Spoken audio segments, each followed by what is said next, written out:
ও, তুমি এখানে বসে আছো? আমি ভাবছি বাইরে যাবা। সারাদিন পর অফিস শেষ করে একটু আরামে বসে আছি, আমার আরাম তোমার সহ্য হইতেছে না। আরে আমি এটা কখন বললাম? আচ্ছা বাদ দাও, সারাদিন কি কি করলা বলো। মানে এখন তোমাকে সারাদিনের রিপোর্ট দিতে হবে যে সারাদিন কি করছি আর কি করিনি। না, এরকম কিছু না। আচ্ছা আমাকে এক গ্লাস পানি খাওয়াবা? কাজ করতে করতে ক্লান্ত হয়ে গেছি। আরে বললাম আমি অফিস শেষ করে একটু আরামে বসে আছি, এখন তোমাকে এবার পানি এনে খাওয়াইতে হবে? আচ্ছা সমস্যা নাই, আমি নিয়ে নিচ্ছি।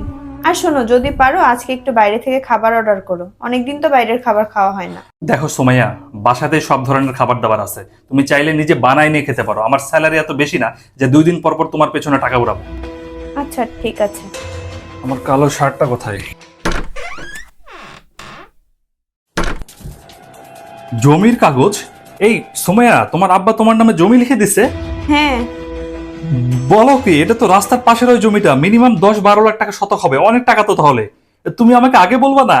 তোমার কোনো কথা শোনার মুড থাকলে না বলবো। আচ্ছা আচ্ছা বাদ দাও, তোমাকে দেখে অনেক ক্লান্ত মনে হচ্ছে। তুমি এখন রেস্ট করো, আজকে বাইরে থেকে তোমার পছন্দের যত খাবার আছে সব অর্ডার করবো। আজকে আমরা বাসায় বসে খাবো। আমাদের সম্পর্কটা হয়তো বা শুধু টাকার জন্য টিকে আছে। দিতে পারলে আসি, না দিতে পারলে হয়তো থাকবো না।